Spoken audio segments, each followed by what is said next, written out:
quick look at Unit 5, the Mexico government structure. Until the 2000s, so a little bit of the political parties, PRI controlled everything until they finally had a free and fair election. The Constitution was created is very similar to all the Western democracies. The president has much more power in this system. It's a presidential, legislative, executive system. The federal system was supposed to give the states power in theory, but the president kind of holds on to a lot of that power. And they had a political party in the PRI that dominated as well. So in the Constitution, some changes were made in 1993 to help the electoral system and the elections, and they've created a bunch of new electoral laws, and they had some proportional representation districts, so more people had a say. The presidency, they have a 6-year terms, okay, so only one 6-year term, and then they have to not resign, but they're done, and they cannot be reelected. They must be 35, born in the country, cannot be part of the clergy of the church, or be part of the active military at that time. They are elected by the people. In the past, the PRI, how they held power, they point to someone or nominate someone like this should be the next president, and that person usually would win. Now, the president has the power to issue executive decrees, just like executive orders in the United States. They can introduce legislation, so they can put a piece of legislation into Congress, not just an idea, but they can actually introduce it, and they can also veto that legislation or those bills that come to their desk. Since the state did play a large role in the economy, the president had a lot of control over natural resources, a lot of infrastructure. The president would appoint a lot of people to their cabinet, and for example, a stepping stone to get to the next, to become the next president would be like the Secretary of Government or the Secretary of Treasury, and then the PRI would always kind of take one of those cabinet members or vice president and appoint that person in a sense. So if you look at past presidents, PRI Ernesto Zedillo, elected in 1994, he tried to strengthen the courts and the human rights issues. He did not pick his successor, so this was the kind of the end of the PRI as they used to know it, and he was kind of pressured to have a more democratic system in Mexico. So Vicente Fox won the next election in 2000, and he took the other two political parties, PAN and PRD, and they made a coalition to get this individual elected. So they broke that stronghold on the PRI. Congress blocked most of his reforms because, again, Congress was made up of mostly the PRI. And he didn't really have a lot of connections, a patron-client system where people were helping him out. Calderon in 2006 was part of the PAN party, and he had a controversial election, barely beating out one of the PRD candidates. Again, gridlock in Congress. He was fighting the cartels. He had a lot of people that did not support him, but he had to deal with the cartels and the border rather than getting some legislation done. Peña in 2012 was the return of the PRI, so it wasn't like your father's PRI where there was a little corrupt and patron-client, but he was part of those ideas. He wanted to liberalize the economy, wanted to create special economic zones for foreign investors to invest in Mexico. And then in 2018, the most recent, Andres Obrador, he was part of this new political party, Morena, a national regeneration movement. And he was formerly of a couple different parties, more of a populist and nationalist, and he has won the most recent election. For their government structure, the bureaucracy is huge. They have a lot of individuals working for the government, especially in Mexico City. They staff the schools, state-owned industries, other industries that are somewhat supported by the government, kind of like the quasi-government structure or government programs in the UK, the Quangos. Officials usually don't get paid very much, but again, there are some bribes. There's still some corruption that is involved in the bureaucracy. One of those government-owned industries or semi-autonomous industries is what we know as a parastatal. And one of the biggest ones is Pemex. It's a state-owned petroleum company, oil. Again, the government has kind of cut back on owning things and let it become privatized, but they still do own the oil industry.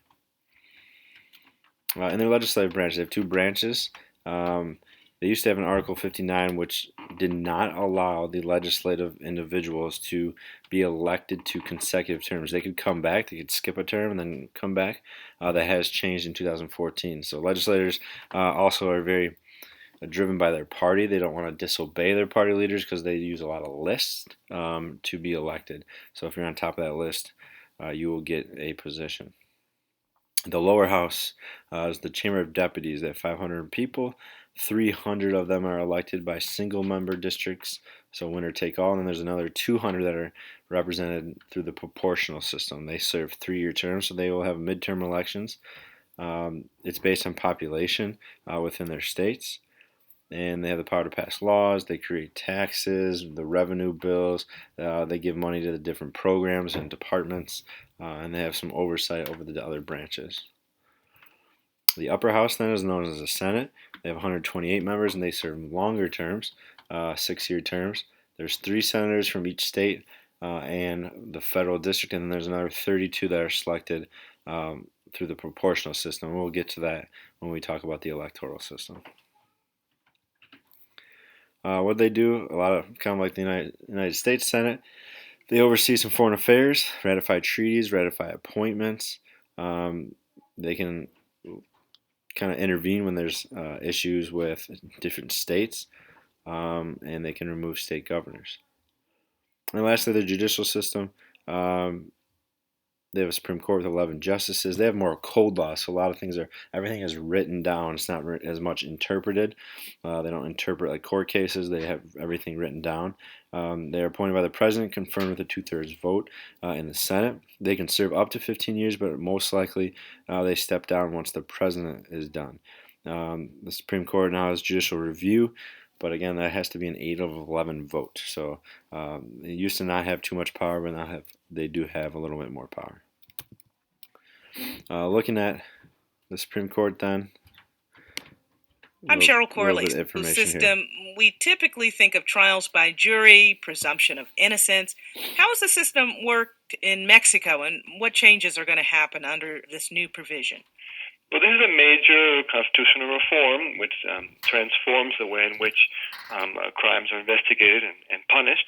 I think we could focus on 2 particular changes. One is the change from written proceedings and trials to oral proceedings and trials. Well, let me just ask you, let me just interject here, because you're saying that as it stands now, the attorneys do not argue openly in court, that right. Everything is written. Mm-hmm. And this changes that. Yes. And what's the second thing that changes? The second major change is in terms of the role of public prosecutors. Right? The public prosecutors today in Mexico have very broad discretional capacity of researching and investigating crimes. And in fact, they are not only responsible for researching and investigating these crimes, but actually coming to an initial pseudo-judicial decision about the guiltiness of a suspect. So they actually, these administrative officials, these public prosecutors, have judicial legal faculties, which lends itself to abuse of authority because they're not judges who are actually making decisions which are equivalent to legal decisions. With this reform, we're transforming the role of these public prosecutors to only be responsible for bringing the case to court. We have a real separation now between those who decide the guiltiness and those who investigate and accuse the suspect. How important are these reforms, and is it positive for Mexico's judicial system?